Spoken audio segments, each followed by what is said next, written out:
نادي الزمالك، فبقول له يا عم تعالى المنتخب مصر بيلعب وعايزين نتلفع كلنا حوالين المنتخب ونشوف المنتخب هيعمل ايه قبل كاس الافريقيه.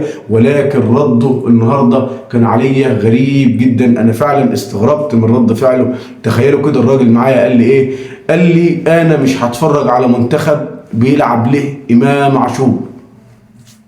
الراجل الزملكاوي ده انا لسه بقول عايزين كلنا نقف حوالين المنتخب وكلنا نشجع المنتخب وننسى بقى الفانيلا الحمراء والفانيلا البيضاء، وكلنا بقى اهلي وزمالك واسماعيلي ومصري والدنيا كلها تشجع منتخب مصر وتقف في ظهر منتخب مصر وتشجع وتساند. الراجل قال لي انا مش هشجع منتخب مصر. بقول له ليه مش هتشجع منتخب مصر ليه؟ قال لي عشان بيلعب فيه امام عاشور. امام عاشور لسه عامل صداع لجمهور نادي الزمالك. طبعا قال لي انا هشجع المنتخب بس لما يبقى امام عاشور مش لابس فانيله منتخب مصر.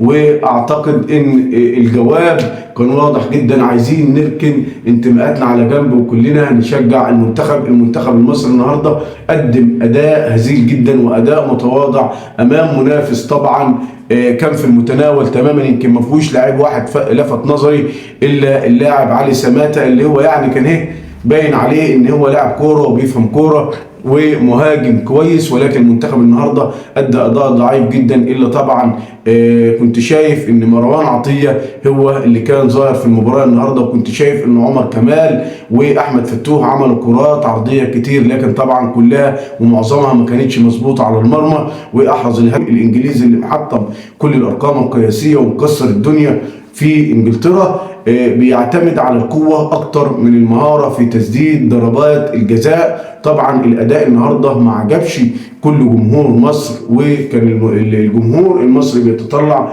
لفوز كبير على المنتخب التنزاني. لكن أنا عايز أقول حاجة، طبعا مجموعتنا بتضم غانا وبتضم موزمبيق وبتضم كاب فيردي او الرأس الاخضر، مش هنختلف على الاسم، ولكن الاداء النهارده ما كانش كويس. بس انا عايز اوصل رساله قويه لجمهور مصر كله ان المنتخبات الافريقيه ما عدتش زي الاول. يعني انت لو جبت اقل منتخب في بطوله كاس الافريقيه اللي جايه هتلاقي فيه ما لا يقل عن 7 أو 8 محترفين وبيلعبوا مثلا في انجلترا وفي اليونان وفي اسبانيا وفي ايطاليا. هتلاقي فيه محترفين كتير بيلعبوا بره، لان طبعا الناشئ بيخرج من افريقيا بتصطادوا الانديه الاوروبيه على طول وبيبقى سعره رخيص جدا. وهناك بقى الراجل اللي بيدور على اي حاجه الراجل بيروح يشتغل وبيلعب كوره وبيأدي وبينجح.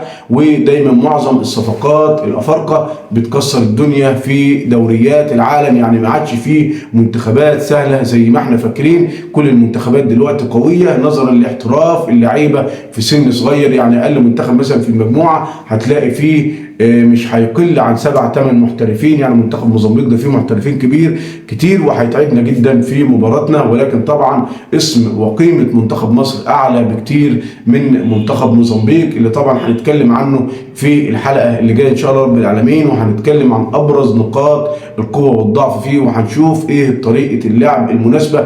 وبرضه شفنا النهارده منتخب مصر بيلعب بكور طويله، هيبقى فيه تكتلات دفاعيه، فاحنا عايزين نشوف حلول هجوميه. والنهارده شفنا محمد صبحي بدأ المباراه والشناوي كان بره، وعمر كمال بدأ المباراه وكان سيء جدا النهارده. الراجل مشغول بقى بالتصوير في التتش زي ما اعلنت لحضراتكم ان احتمال كبير بنسبه 99% هيتصور في التتش بكره، لان المنتخب راح وبعد كده هيتجمع عشان يسافر على طول لساحل العاج. لكن بصراحه في اختيارات كتير للمنتخب الواحد لازم يقف عندها. طبعا اتكلمنا قبل كده عن ياسر ابراهيم وعن حسين الشحات، وان ياسر ابراهيم راجع تاني مكان المصاب كوكا، ويا ريت حد يطلع لنا تقرير ونشوف ايه الاصابات الكتيره اللي في المنتخب ديت. يعني محمد هاني اتصاب وعمر كمال اتصاب وخرج، وشفنا النهارده محمد عبد المنعم روي فيتوريا المدرب البرتغالي وداه باك يمين بدلا من عمر كمال المصاب، ونزل علي جبر كقلب دفاع مع احمد حجازي، واضطر وغير مركز محمد عبد المنعم من قلب الدفاع للباك اليمين طبعا نظرا لاصابه اللاعب عمر كمال. لكن انا عايز اقف شويه عند محمد صبحي الحارس المهزوز حارس مرمى نادي الزمالك اللي بدأ النهارده على حساب احمد الشناوي. ومحمد الشناوي طبعا اللي فضل روي فيتوريا ان يريحه وما يبداش بيه المباراه. فين محمود جنش؟ انا طبعا يعني اهلاوي، ولكن محمود جنش حارس كويس جدا. يعني كنت ممكن يبقى بديل قوي جدا لمحمد الشناوي فضلا عن محمد صبحي. يعني انت لما تقول عواد مثلا حارس المرمى الاساسي في نادي الزمالك، انت لو عايز تراضي الكل زي ما انا شايف الاختيارات ان فيها مرضيه لجميع الفرق، كنت تاخد محمد عواد، لان طبعا انا اصلا مش مقتنع بمحمد عواد، فانت سبت الحارس الاساسي وخدت الحارس الموقوف واللي ما بيلعبش